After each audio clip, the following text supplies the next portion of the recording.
आपके सामने एक ऐसी खबर रखते हैं जो कि हमारे ही नेताओं पर सवाल खड़े करती है। नेता कभी कभी हर हद पार कर जाते हैं। कुछ तो ऐसे हैं जो ऐसे कि भोपाल में समाजवादी पार्टी की एक बैठक का दौरान हुआ, जहां पार्टी के नेता एक दूसरे से इतने उलझे, इतनी तनातड़ी बढ़ी कि उसके बाद तो फिर किसी का सर और किसी का जूता, कुछ ऐसा ही होता दिखाई दिया। नेताओं के बीच हाथापाई पर देखिए ये रिपोर्ट जो प्रदर्शित करती है कि हमारे ये नेता क्या वाकई में नेता बनने लायक भी हैं। समाजवादी पार्टी का झंडा और झंडे तले जमकर चलते लात घूसे, हर जुबान पर गालियां, और जिसको मौका मिला उसने हाथ साफ कर दिया। भोपाल में जब समाजवादी पार्टी के नेताओं की बैठक हुई तो बहस और चर्चा की जगह ये तस्वीरें सामने आईं। दरअसल बैठक का आगाज ही गर्मागर्म तरीके से हुआ था। कमरे में पहुंचते ही नेताओं के बीच आरोप और प्रत्यारोपों का दौर शुरू हो गया। इस तीखी बहस में कुछ लोग बीच बचाव कर ही रहे थे कि इसी बीच भीड़ के अंदर फंसे कुछ लोगों ने हंगामा शुरू कर दिया और फिर नौबत लात घूसे तक पहुंच गई। तस्वीरों में देखिए कैसे इस नौजवान ने आगे बढ़कर मार पिटाई का आगाज किया।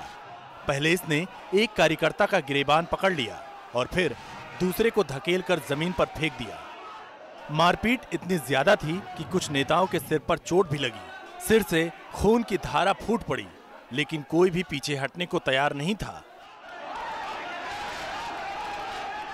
मार पड़ने के बावजूद नेता इस संग्राम में दमखम के साथ कूद रहे थे। जब तक नेता मार पिटाई करते करते थक नहीं गए, तब तक ये हंगामा यूं ही बदस्तूर जारी रहा, और जब थक गए तब जाकर जनता के प्रतिनिधि बनने का ख्वाब देखने वाले नेता पीछे हटे। Team news nation.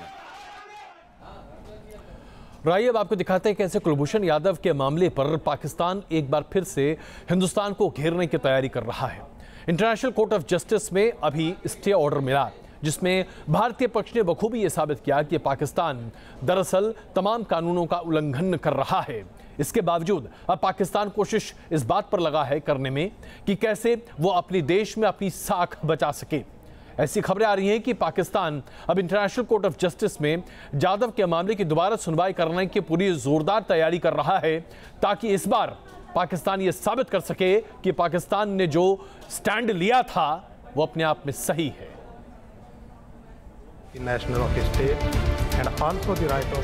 हेग में इंटरनेशनल कोर्ट ऑफ जस्टिस में पाकिस्तान को मुंह की खानी पड़ी। अदालत ने साफ कह दिया कि जब तक कोर्ट की सुनवाई पूरी नहीं होती तब तक कुलभूषण की फांसी की सजा रोकनी चाहिए। और इस फैसले के बाद नवाज सरकार की अपने ही मुल्क में किरकिरी हुई थी। इसी फजीहत से निपटने के लिए पाकिस्तान ने इंटरनेशनल कोर्ट से कुलभूषण जाधव के मामले में जल्द दोबारा सुनवाई करने की अपील की है। पाकिस्तान ने 6 हफ्तों के अंदर दोबारा सुनवाई की अपील की है। लोग नवाज शरीफ को कह रहे हैं कि आपने ये केस बहुत वीकली पोर्ट्रे किया था इंटरनेशनल कोर्ट ऑफ जस्टिस में, और दोषी ठहरा रहे हैं नवाज शरीफ को। और पाकिस्तान ये इंटरनेशनली आइसोलेट हो गया है, अकेला पड़ गया है देश, उसकी इज्जत धोखे में है। और इसीलिए अब पाकिस्तान ने ये डिसाइड किया है कि वो इंटरनेशनल कोर्ट ऑफ जस्टिस में फिर से प्लीड करेगा और प्रूफ्स देने वाला है वो कमांडो कुलभूषण जाधव के लिए। दरअसल नवाज सरकार ने कुलभूषण की दया याचिका की जो मियाद तय कर रखी है वो अगस्त तक है। पाकिस्तान चाहता है कि इस मियाद के अंदर दोबारा सुनवाई कर वो कुलभूषण को फांसी दे पाए। अगर अगस्त तक नवाज शरीफ सरकार कुलभूषण को सजा नहीं दे पाई तो ये पाकिस्तान में पल रहे भारत विरोधी तत्वों के लिए बड़ा झटका होगा, और इस झटके का असर नवाज सरकार को सहना होगा। पाकिस्तान के लिए दिक्कत का दूसरा सबब इंटरनेशनल कोर्ट ऑफ जस्टिस के इलेक्शन है। आईसीजे के चुनाव नवंबर में हैं। अगर अगली सुनवाई नई काउंसिल के सामने होती तो पाकिस्तान के लिए उम्मीदें बढ़ जाती, लेकिन आईसीजे ने अगली सुनवाई अक्टूबर में ही रखी है। वर्तमान काउंसिल एक बार पाकिस्तान के खिलाफ अपना मत रख चुकी है, और अगर दोबारा इसी काउंसिल के सामने सुनवाई हुई तो पाकिस्तान एक कमजोर पक्ष के साथ अदालत में उतरेगा। Team news nation. अमेरिकी राष्ट्रपति डोनाल्ड ट्रंप ने अपनी अरब की यात्रा में कई बार ऐसी चीजें की हैं जो पहली बार जिसे कहा जा सकता है, यानी कि एक ही दौरे में सऊदी अरब और इजराइल की यात्रा एक ही साथ। जो कि अभी तक किसी भी अमेरिकी राष्ट्रपति ने करने की कोशिश नहीं की थी। और इससे भी कहीं ज्यादा इजराइल पहुंचकर डोनाल्ड ट्रंप ने वो कर दिखाया जो अभी तक किसी भी अमेरिकी राष्ट्रपति ने कभी नहीं किया था, यानी कि वेस्ट वॉल तक जाना और वहां पर पारंपरिक तरीके से अपनी पूजा करना। यह प्रदर्शित करता है कि डोनाल्ड ट्रंप अगर कुछ करना चाहते हैं तो कुछ भी कर सकते हैं। डोनाल्ड ट्रंप ने दुनिया के सामने यह वायदा किया है कि वो 1 साल के भीतर इजराइल और पैलेस्टीन के मसले को सुलझा देंगे और इसके लिए जो भी संभव कदम हो वो जरूर उठाएंगे। आइए आपको दिखाते हैं डोनाल्ड ट्रंप ने दरअसल कैसे अमेरिका की जनता की आंखें खोल दी हैं, क्योंकि ऐसी बहुत सारी चीजें वो पहली बार कर रहे हैं जो लोग सपने में नहीं सोच सकते थे। वेस्टर्न वॉल यहूदियों का पवित्र स्थल और 1948 इजराइल अरब युद्ध का वो प्रतीक जो आज भी इजराइल और उसके प्रतिद्वंद्वियों के बीच प्रतिस्पर्धा का प्रतीक बना हुआ है। इसी वेस्टर्न वॉल पर अमेरिका के राष्ट्रपति डोनाल्ड ट्रंप पहुंचे और उन्होंने यहूदी समुदाय के लोगों की तरह दीवार को छूकर अपनी आस्था का इजहार किया। 1948 के बाद यह पहली बार था जब कोई अमेरिकी राष्ट्रपति इजराइल गया हो और उसने वेस्टर्न वॉल को नमन किया हो। वेस्टर्न वॉल पर ट्रंप ने यहूदियों की तरह टोपी भी पहन रखी थी और उन्होंने दीवार के बीच एक कागज भी रखा। मान्यता है कि ऐसा कागज किसी मन्नत को मांगने या फिर अपने पश्चाताप के लिए रखा जाता है। वेस्टर्न वॉल के इस दौरे पर ट्रंप के साथ उनकी पत्नी और बेटी भी थी। भले ही ये देखने में एक धार्मिक आयोजन था, लेकिन ट्रंप ने जो किया बड़ी कूटनीति की तरफ इशारा कर रहा था। कयास लगाए जा रहे थे कि ट्रंप सरकार के दौरान अमेरिका की इजराइल नीति में बदलाव आ सकते हैं, लेकिन ट्रंप ने इन कयासों पर विराम लगा दिया है। एक तरफ इजराइल से नजदीकी बनाए रखना और दूसरी तरफ सऊदी अरब में अरब देशों को साथ लाने की कोशिश करना, ये कदम इसी तरफ इशारा करते हैं कि ट्रंप के निशाने पर ईरान है। अरब जगत में सऊदी अरब, जॉर्डन और मिस्र जैसे सुन्नी मुल्क शिया बहुल ईरान के सामने खड़े हैं, तो दूसरी तरफ इजराइल और ईरान के बीच भी पुरानी तनातनी है। अगर ट्रंप ने इस समीकरण को साथ लिया तो इसकी चपेट में एशिया में बसा पाकिस्तान भी आएगा। पाकिस्तान का बॉर्डर ईरान से लगता है। पाकिस्तान और ईरान के सीमावर्ती इलाकों में शिया आबादी भी रहती है। अगर अरब जगत में ईरान के खिलाफ लामबंदी हुई तो ये पाकिस्तान में भी सामुदायिक उथल पुथल पैदा कर सकती है। Team news nation. और अब आपको दिखाते हैं कैसे ब्रिटेन ने वो झेला जो कोई विदेश कभी न झेले। कयामत की रात रही मैनचेस्टर में, जहां पर एक पॉप कॉन्सर्ट के बाद 22 लोगों की जान जा चुकी है, 60 से ज्यादा लोग जख्मी हैं और न जाने कितने ऐसे हैं जो आतंक के इस दंश को आज भी झेल रहे होंगे। जी हां, बीती रात ब्रिटेन के मैनचेस्टर में एक स्टेडियम में, जहां पर सॉन्ग परफॉर्मेंस चल रहा था, एक थिएटर परफॉर्मेंस चल रहा था, और वहां पर गाने के इस संगीत समारोह के जैसे ही खत्म होने की बात आई, वैसे ही एक आत्मघाती व्यक्ति ने अपने इस बम अटैक से पूरे ब्रिटेन को हिलाकर रख दिया है। ब्रिटेन में 8 जून को चुनाव होने हैं, लेकिन उसके ठीक पहले यह आतंकी हमला ब्रिटेन के तमाम राजनीतिज्ञों को याद दिला गया कि ब्रिटेन दरअसल आतंकवाद के मुहाने पर खड़ा है।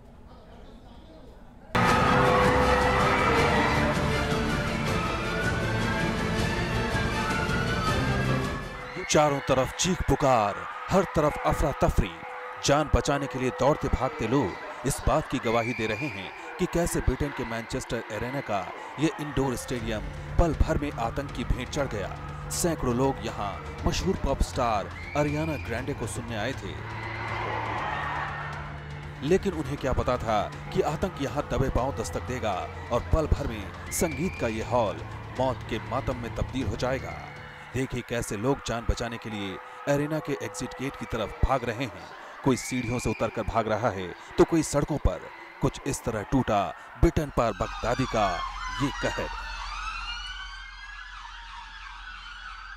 चश्मदीदों के मुताबिक कंसर्ट खत्म होने के फौरन बाद यहाँ एक के बाद एक कई धमाके हुए, जिसके बाद भगदड़ मच गई। लोग जान बचाने के लिए इधर उधर भागने लगे। धमाका भारतीय समय के अनुसार रात करीब 3 बजे हुआ। धमाके के फौरन बाद पुलिस का काफिला मौके पर पहुंच गया। ब्लास्ट के बाद एरेना को खाली करवा लिया गया। बम डिस्पोजल स्क्वाड और हथियारबंद पुलिस के जवान गश्त करने लगे। पुलिस इसे आतंकी हमला मानकर जांच में जुट गई है। We are currently treating this as a terrorist incident until we have further information. we are working closely with National Counter-Terrorism Policing Network and UK intelligence partners. This is clearly a very concerning time for everyone. इस घटना के बाद singer Ariana Grande ने दुख जाहिर करते हुए tweet किया है। मैं टूट गई हूँ, तहे दिल से माफी मांगती हूँ, मेरे पास शब्द नहीं है। अब विश्व के सब पावरफुल देशों को एकजुट होकर इस फ्रंट पे लड़ना पड़ेगा और वो ताकत जो इस तरह से अशांति फैला रहे हैं और जो इनोसेंट लोग हैं उनको मौत के घाट उतार रहे हैं, बहुत सख्ती से उनके पेश आने की जरूरत है। इस हमले के बाद ब्रिटेन की सरकार से लेकर जांच एजेंसियों तक में खलबली मच गई। ब्रिटेन की प्रधानमंत्री टेरेसा मे ने इस हमले के बाद एक उच्च स्तरीय आपात बैठक बुलाई। उधर प्रधानमंत्री नरेंद्र मोदी ने भी इस घटना पर दुख जताते हुए इस हमले की निंदा की है। ब्रिटेन के लिए ये मुसीबत की घड़ी है। इस घटना में हताहत लोगों के आंसू पोंछने के साथ साथ इन आंसुओं का बदला लेने का भी वक्त है। अब देखना होगा कि इस हमले के असली गुनहगार कब पकड़े जाते हैं। Team news nation. अमरनाथ यात्रा शुरू होने को है और इसे लेकर तैयारियां पूरी चल रही हैं, लेकिन एक बड़ा खतरा मंडरा रहा है जो कि सुरक्षा एजेंसियों की नींद उड़ा रहा है, और यह खतरा है पत्थरबाजी का। जी हां, आप जरा सोचिए आखिरकार क्या हो रहा है कश्मीर में। अमरनाथ यात्रियों पर भी पत्थरबाजी का खतरा मंडराने लगे तो वाकई में कानून व्यवस्था के ऊपर सवालिया निशान नहीं लगते। शायद परेशानियों के बल पड़ने चाहिए, क्योंकि अब यह स्थिति किसी भी तरह से बर्दाश्त से बाहर हो चुकी है।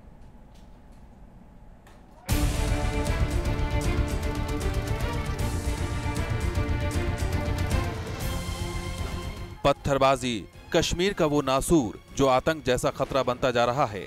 आज से कुछ साल पहले तक श्रीनगर में इक्का दुक्का पत्थरबाजी की घटनाएं होती थीं, लेकिन आज कश्मीर के मानो हर जिले में ये पत्थरबाज अमन की फिजा को नुकसान पहुंचा रहे हैं। और अब अमरनाथ यात्रा पर भी इन पत्थरबाजों का साया मंडरा रहा है। गृह मंत्रालय से मिली खबरों के मुताबिक अमरनाथ यात्रा पर पत्थरबाजी होने का खतरा है। इस खतरे को देखते हुए राज्य सरकार ने केंद्र से यात्रियों की सुरक्षा के लिए सुरक्षा बलों की 90 और कंपनियों की मांग की है। पिछले साल अमरनाथ यात्रा की सुरक्षा में 279 कंपनियां तैनात की गई थीं, लेकिन इस बार पत्थरबाजी के खतरे को देखते हुए 369 कंपनियों की मांग रखी गई है। अपने शुरुआती दौर में अमरनाथ यात्रा रिहाइश वाले इलाकों से गुजरती है, इस वजह से भी पत्थरबाजी की आशंका बढ़ जाती है। फिक्र बढ़ने की वजह अब पत्थरबाजों में छात्रों का शामिल होना भी है। पुलवामा में मंगलवार को भी छात्र पत्थरबाजी करते नजर आए। दरअसल माहौल खराब होने के चलते पुलिस ने सोमवार रात को कुछ छात्रों को डिटेन किया था। इन छात्रों की रिहाई की मांग करते हुए पहले स्कूली छात्रों ने प्रदर्शन किया और फिर यह प्रदर्शन हिंसक हो गया। आतंकियों को लेकर इनपुट होते हैं, जिसके चलते आतंकी हमले को रोकना मुमकिन होता है, लेकिन पत्थरबाज अचानक किसी भी गली मोहल्ले से निकलकर लोगों को नुकसान पहुंचाते हैं। और अगर ये पत्थरबाज छात्र हों तो मॉनिटरिंग और भी मुश्किल हो जाती है। इन्हीं हालात को देखते हुए अब जम्मू कश्मीर सरकार ने अमरनाथ यात्रा के लिए अतिरिक्त सुरक्षा की मांग रखी है। Shahnawaz Khan, news nation, Jammu. Mega star Rajinikanth के राजनीति के क्षेत्र में कदम रखने की अटकलें मात्र इतनी ज्यादा तेज हो गईं कि उसके साथ ही विरोध के स्वर बुलंद होने लगे।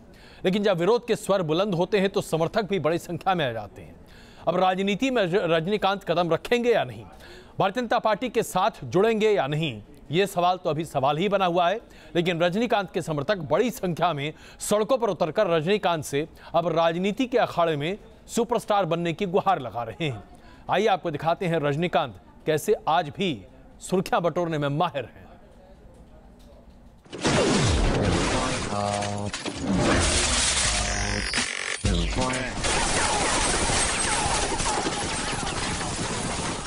रजनीकांत, वो स्टार जिसके नाम की कस्में खाई जाती हैं, वो स्टार जिसकी फिल्म के आने से पहले ही हाउसफुल हो जाते हैं, वो स्टार जिसे उसके फैन सिर्फ एक सितारा नहीं बल्कि भगवान जैसा दर्जा देते हैं।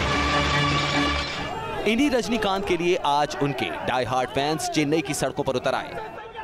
हाथों में झंडे और जुबान पर रजनीकांत का नाम लिए ये लोग सड़कों पर निकले और अपने थलाइवा से तमिलनाडु की पॉलिटिक्स में उतरने की अपील की। जब तक पुलिस नहीं आ गई तब तक ये रजनी फैंस यूं ही सड़कों पर डटे रहे और जब पुलिस ने हिरासत में लिया तब भी हंसते हंसते पुलिस की गाड़ियों में चढ़ गए। दरअसल इस सपोर्ट मार्च की वजह थी वो विरोध प्रदर्शन जिसका गवाह चेन्नई सोमवार को बना था। सोमवार को तमिलर मुनेत्र पदई नाम की एक संस्था ने रजनीकांत के घर के बाहर मोर्चा खोल दिया था। इस संस्था के कार्यकर्ता रजनीकांत के राजनीति में आने का कड़ा विरोध कर रहे थे। प्रदर्शनकारियों ने रजनीकांत को तमिलनाडु की राजनीति से दूर रहने की चेतावनी तक दे डाली थी। प्रदर्शनकारियों ने रजनीकांत को तमिलनाडु की राजनीति से दूर रहने की चेतावनी तक दे डाली थी। दरअसल इन लोगों का कहना था कि रजनीकांत बाहरी हैं और इसी वजह से उन्हें तमिलनाडु में राजनीति करने का अधिकार नहीं है। विरोधियों ने रजनीकांत के घर के बाहर न सिर्फ आगजनी की बल्कि उग्र हंगामा भी किया। तमिल सिनेमा और राजनीति के हमेशा करीबी संबंध रहे हैं। एमजीआर और जयललिता के अलावा एम करुणानिधि ने भी तमिल राजनीति में अहम योगदान दिया है और अब रजनीकांत की राजनीति में आने की अटकलों ने तमिल राजनीति में भूचाल ला दिया है, जिस वजह से राज्य में हंगामा जारी है। Team news nation. बड़े बड़े नेताओं से कनेक्शन, धोखाधड़ी के तमाम आरोप, सुर्खियां जो कि धर्मगुरु चंद्रास्वामी के पैरों में बिछी रहती थीं, उनका निधन आज दिल्ली में हुआ। 66 साल के चंद्रास्वामी कई दिनों से डायलिसिस पर थे। अपने ज़माने के पूर्व प्रधानमंत्री नरसिम्हा राव के न सिर्फ वो बड़े करीबी माने जाते थे बल्कि पूर्व विदेश मंत्री नटवर सिंह, अभिनेत्री एलिजाबेथ टेलर, ब्रिटेन के पूर्व प्रधानमंत्री मार्गरेट थैचर, रोनाल्ड रीगन की पत्नी नैन्सी रीगन और ब्रुनाई के सुल्तान से चंद्रास्वामी के नज़दीकियों की कहानी अब दास्तां बन चुकी है। कभी विवादों में रहे तो कभी सुर्खियों में रहे, चंद्रास्वामी लगातार एक के बाद एक उफान में ही बस रहे। उनके ऊपर पूर्व प्रधानमंत्री राजीव गांधी की हत्या में शामिल होने का भी आरोप साबित नहीं हो पाया, लेकिन ये आरोप था। चंद्रास्वामी का निधन आज दिल्ली में हुआ।